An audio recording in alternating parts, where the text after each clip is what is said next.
नमस्कार, स्वागत है आपका द फोर्थ स्टेट यूट्यूब मंच पर। मेरा नाम है रविंद्र सिंह शोरान। कुलदीप बिश्नोई ने एक वीडियो रिकॉर्ड किया दिन में और रात को रिलीज किया। दिन का वीडियो है, किसी हिल स्टेशन पर लगता गए होंगे तो वहां से रिकॉर्ड करके शाम को उन्होंने रिलीज किया है और कहा है कि भैया जो चौधरी भजनलाल की बेइज्जती हुई है, अपमान हुआ है, वो सहन नहीं किया जाएगा।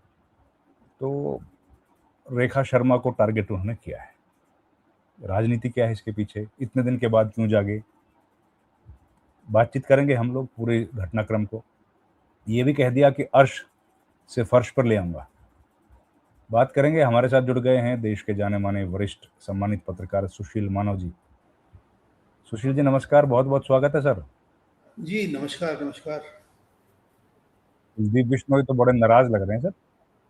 जी मुझे लगता है कि ये वीडियो जो है ऐसा नहीं है कि सुबह का शॉट किया हुआ और अब डाला है। जो मेरी जानकारी है वो इस समय शायद लंदन में है और लंदन से हाँ उन्होंने अभी इसको रिकॉर्ड करके डाला है। हाँ, क्योंकि डिफरेंट वो टाइम जोन्स में है ना।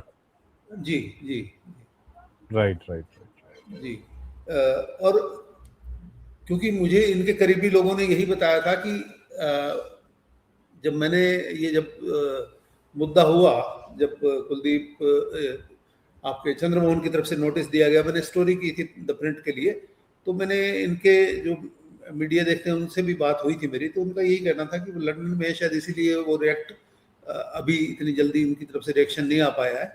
हालांकि भव्य की तरफ से तो रिएक्शन आ गया था, मगर इनके बारे में ये बताया गया था कि वो लंदन में है। तो मुझे ये लग रहा है कि उन्होंने अभी इसको शूट किया और वहीं पे लंदन से सीधा उन्होंने इसको तो अपने क्या सोशल मीडिया क्या पे। संदेश क्या है सर ये? देखिए, मुझे कतई उम्मीद नहीं थी कि वो इतने सख्त शब्द इस्तेमाल करेंगे। अगर सख्त आपने इसको ये सुना देते हैं दर्शकों को सर, सख्त बोल रहे हैं ये। खास तौर ये पे लीजिए देखिए ना, वो सुना देते जो हैं सर, सुना देते हैं। जी let me play the video. इन्होंने मेरे पिताजी स्वर्गीय युग पुरुष चौधरी भजनलाल जी के सम्मान में, उनके संघर्ष और योगदान के समर्थन में खुलकर अपनी आवाज को उठाया और यह सिद्ध कर दिया कि सच्चाई कभी अकेली नहीं होती। आपका यही साथ, आपका ये शब्द मात्र मेरे लिए बहुत छोटे शब्द नहीं है।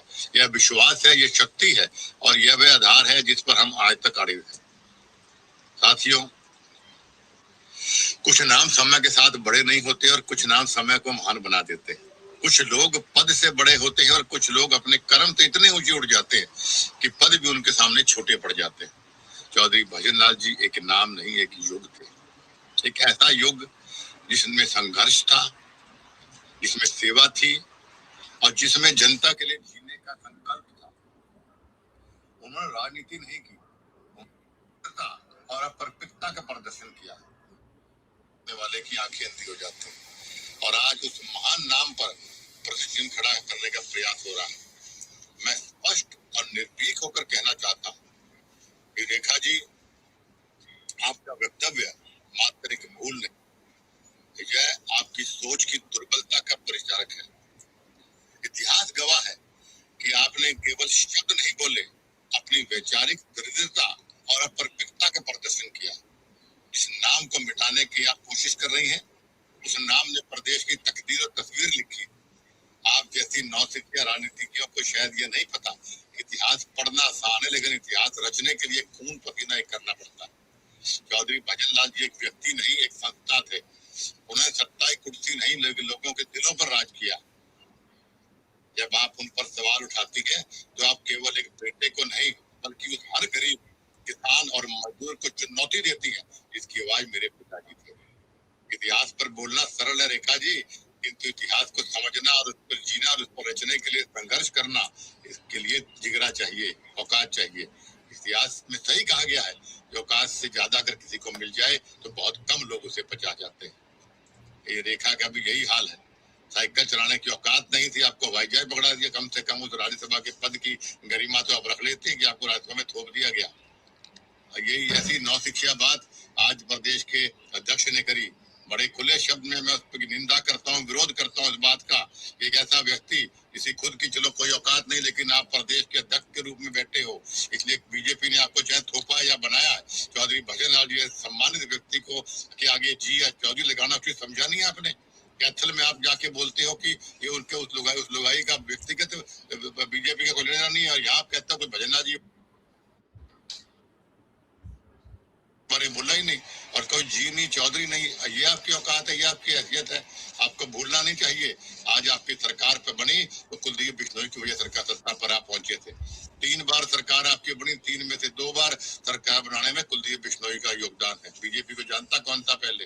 आपको मैंने मेरे गठबंधन की वजह से, मेरी वजह से आपकी सरकार बनी, कम से कम उसका तो आप ध्यान रख लेते। और इस बार भी 7.5% वोट हरियाणा प्रदेश में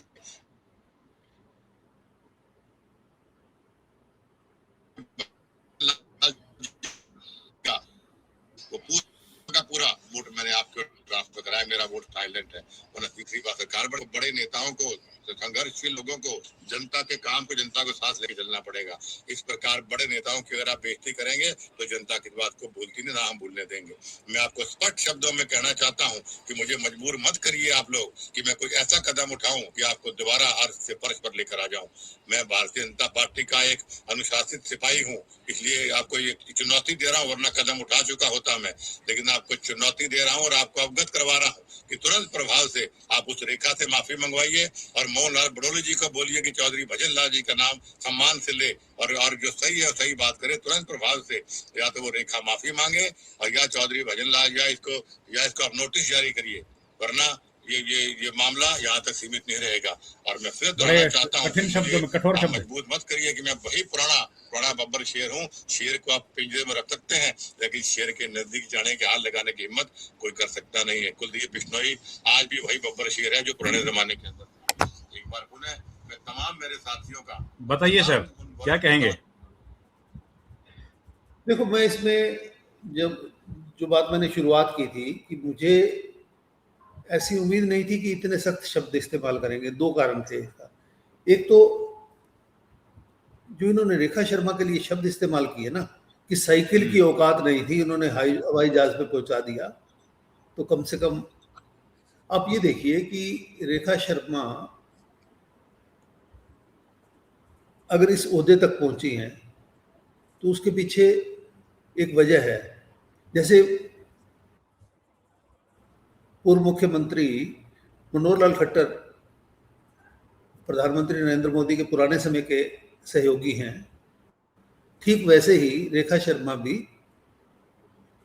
प्रधानमंत्री नरेंद्र मोदी जी की उस समय की सहयोगी है जब वो हरियाणा के प्रभारी हुआ करते थे। ये तब वहां पे म्युनिसिपल कॉरपोरेशन के चुनाव तब लड़ चुकी हैं पंचकुला से। अच्छा, दूसरी बात ये है कि अकेले रेखा शर्मा के लिए अगर उन्होंने कोई सख्त शब्द इस्तेमाल किए जाते तो समझ आता था। अब जब उन्होंने बीजेपी के प्रदेश के अध्यक्ष के खिलाफ इतने सख्त शब्द इस्तेमाल किए हैं तो बीजेपी, ये तो कमाल ही कर दिया। ये तो कमाल ही कर दिया सर। हाँ बिल्कुल, बीजेपी अब इसको इतने लाइटली नहीं ले पाई। ये रेखा शर्मा का तो चलिए जो कह दिया उन्होंने, लेकिन बीजेपी अध्यक्ष के खिलाफ इतने शब्द कड़े। मैं वही बता रहा हूं कि अगर ये केवल रेखा शर्मा के खिलाफ नहीं, मैं वही कह रहा हूं कि अगर ये केवल रेखा शर्मा के विरुद्ध शब्द होते तो बीजेपी के बड़े नेता सभी ये कहते कोई बात नहीं, उनका आपस का मामला है ये। और उसके लिए क्या है कि आप रेखा शर्मा अगर उसको अपोलोजाइज कर लेती या ये कह देती कि मेरा ये मतलब नहीं था तो बात खत्म हो सकती थी ना। मगर अब मोर्चा प्रदेश के बीजेपी के अध्यक्ष के खिलाफ भी खोला है उन्होंने। ये एक ऐसा कदम है जिसमें जैसे कहते हैं ना पॉइंट ऑफ नो रिटर्न वाली बात हो जाती है कई बार। तो बीजेपी इतनी जल्दी से ऐसी उम्मीद हम नहीं कर सकते कि रेखा शर्मा और मोहनलाल बड़ोली दोनों से माफी मंगवाए इनसे, ऐसी संभावनाएं नहीं लगती। तो आज जो कदम कुलदीप बिश्नोई ले चुके हैं अपने इस वीडियो के जरिए कि अगर ये नहीं हुआ तो मुझे सख्त कदम लेना पड़ेगा। अब उन्होंने ये अपने समर्थकों को के लिए ये वीडियो जारी किया ना, शुरुआत तो उसी से की है कि जो लोग मुझे फोन करके, मुझे कांटेक्ट करके ये कंसर्न जाहिर कर रहे हैं जो चौधरी भजनलाल जी के खिलाफ जिस तरह के शब्द इस्तेमाल हुए जी हैं, जी। तो अपने सपोर्टर्स को ही तो एड्रेस कर रहे हैं ना वो। नहीं, आखिरी सवाल सर, उन्होंने आखिरी सवाल। एक ऐसी कुलदीप बिश्नोई खुद कर सकते हैं क्या ऐसा काम बिना खट्टर की मदद के?